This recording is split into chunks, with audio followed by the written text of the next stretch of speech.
Good day mga katingker, bali meron tayong gagawin ngayon. Samahan nyo akong magpakain ng ating mga bibi. So ayan.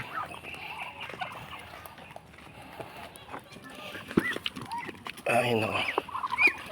Nalagay tayo ng mga bali itong papakain natin is Madre de Agua. Tsaka rice bran.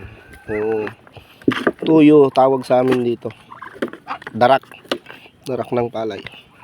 May halong giniling na giniling na Madre de Agua.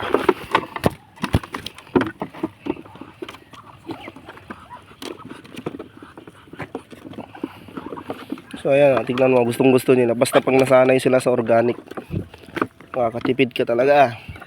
So ayan yung mga bibi natin, no. Tara, samahan nyo ako pakain. Sarap na sarap sila, oh. Mahal kasi ng commercial feeds eh. Kaya ito yung naging technique natin para makatipid sa pakain.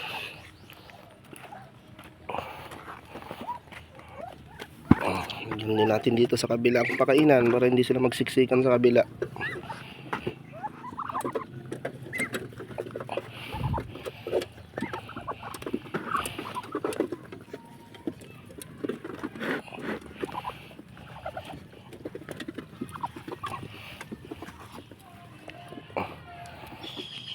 So yan, ganadong ganado sila kumain.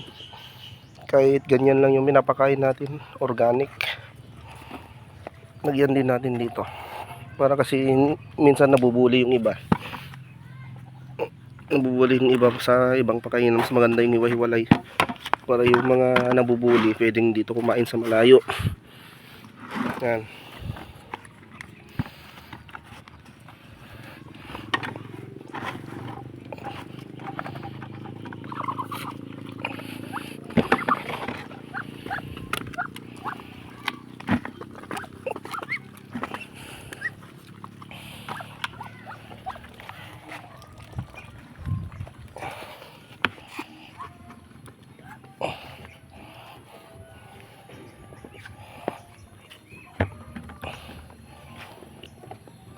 So ayan yung ating mga bibi. Nagtambak tayo ng inumin mo nila. Bago natin pinakain is prepare natin yung inumin nila. Yan, malinis. Yan. The best kasi yung ganito na painuman. Pwede ding pakainan. Kasi ito matagal to. Mamamatay ka na hindi pa nasisira tong ganitong pakainan. Gulong ng truck.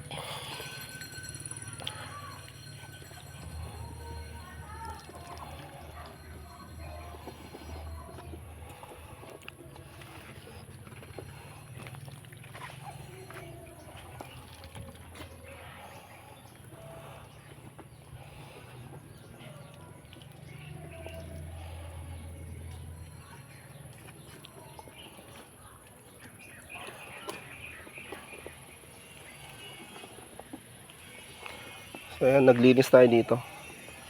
Nagwalis-walis tayo kanina dito. Para malinis, kahit paano mabawasan yung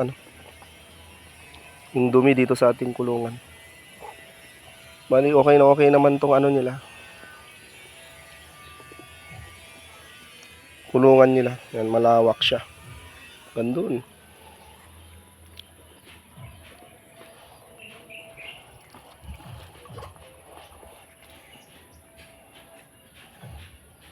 Balak ko dito eh. Pag may time tayo, balak ko gumawa ng swimming pool nila dito.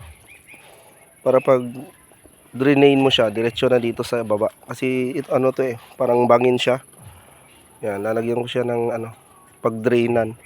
Para kung gusto mong i-drain yung kanya lang swimming pool, madali lang i-drain o linisan. Kasi pababa dito eh. Yan. So balak magtayo ng kanila swimming pool. Para pag nainitan sila, pwede silang maligo.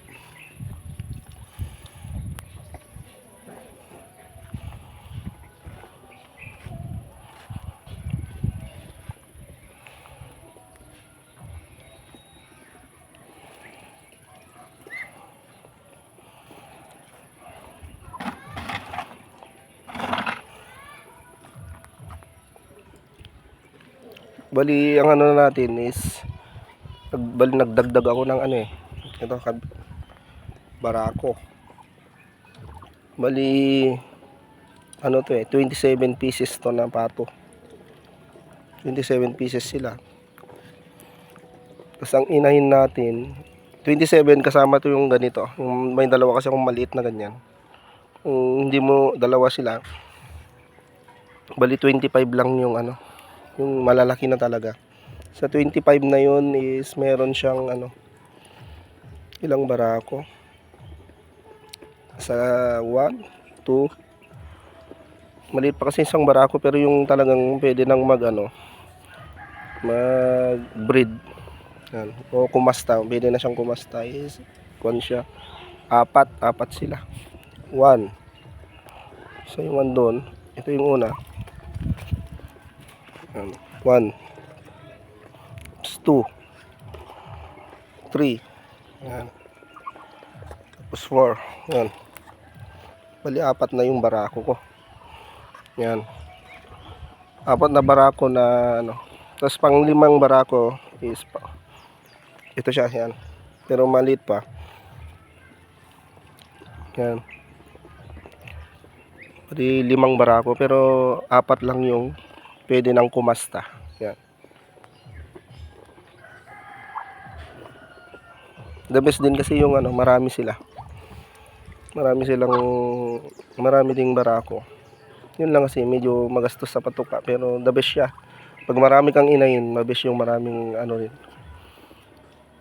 Pero the best kung ano, kung meron kang budget, ano mo to, divide mo tong kulungan. Gagawin mong i-divide mo siya. Maggagawa ka ng, kunwari kung 5 yung barako mo, gagawa ka ng 5 kwarto. Yan, kunwari ito hatiin mo 5 kwarto. Bawat isang barako na ano, na bibis, 5 ang nilagay mo, 5 o 6 na babae. Yan, kumbaga kanya-kanyang asawa, wala pa sila. Yung isang barako may 6 o 5 na asawa. Yan, sa isang kwarto. The best yung ganun kung meron kang budget, pagawaan mo ng ganun. Pero sa ngayon sa akin kasi ganito muna, rumble muna sila, bahala na kung sino yung makakasta. Yan, hindi naman sila nag-aaway yung mga barako. Pero the best yung sinasabi kong ganun, yung gagawan mo siya ng kwarto-kwarto. Maglalagay ka ng isang barako, 5 o 6 na babae na asawa niya. Yun lang kasi mas matrabaho yun at mas magastos din yun. Kasi ano mo siya gagawa ka ng kwarto-kwarto nila o cage nila, bawat isang barako. Tapos siyempre pag nagpakain ka, yan, ang dami mo pang asikasuhin o lilinisan, lalagyan na ano, na kulungan, kasi maraming kulungan. Samantala ito, aswan na silang lahat. Yan, pag naglagay ka ng pagkain, doon na sila lahat. Pero kung gusto mo talaga, kung maganda-ganda yung nila, pag-breed, yun ang the best. Para focus lang yung isang barako sa 5 o 6 na pato. Minsan ang nagkakaproblema din kasi dito, minsan nang bubuli din yung nang bubuli yung pinaka dito. Kunwari merong pinakamatapang dito na barako, nang bubuli yun. Kunwari kung kumakasta yung isang barako, iniistorbo nung isa. Yan, kaya meron yung idea na kwarto-kwarto bawat barako, para maiwasan yung ganun na pangyayari. Kaya the best din yun kung meron kang budget. Yan. Sa ngayon, nirumble ko muna sila.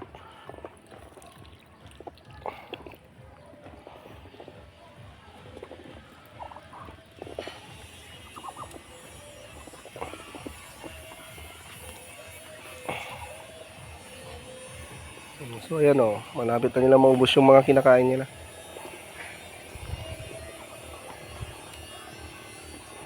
Tsaka yung isang barako natin na maliit, yan, pang katay talaga yan, hindi talaga pang kasta. Ano, barako kasi yan. Bali, 4 lang talaga yung barako na pwede nang kumasta. Ito kasi binili ko yan na pangkatay. Yan. Pag biglang nag-crave ng pato, meron tayong naka-prepare na pangkatay. Yan.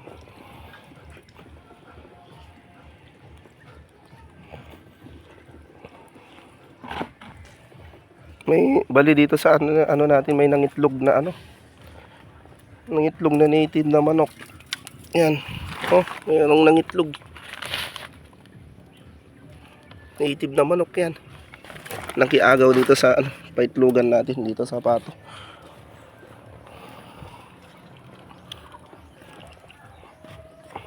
Yan oh, bali 3 yung painuman nila.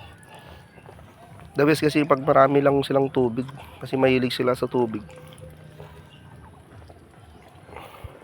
Ponduhan mo lang ng ponduhan ng tubig. Kasi oras-oras, minutes-minutes yung mga yan, umiinom-inom sila.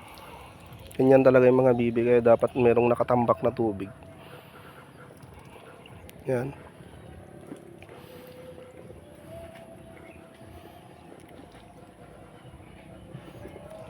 Yan, so ayun lang. Bali, kwentuhan lang ng tungkol sa mga bibi. Yan. Naglilibang lang tayo dito sa ating mga alagang bibi. Yan. Kung gusto nyo rin mag-alaga, pwede din kayo mag-alaga. Maraming salamat sa panonood. Yan. Hanggang sa muli sa kwentuhan tungkol sa bibi. Yan.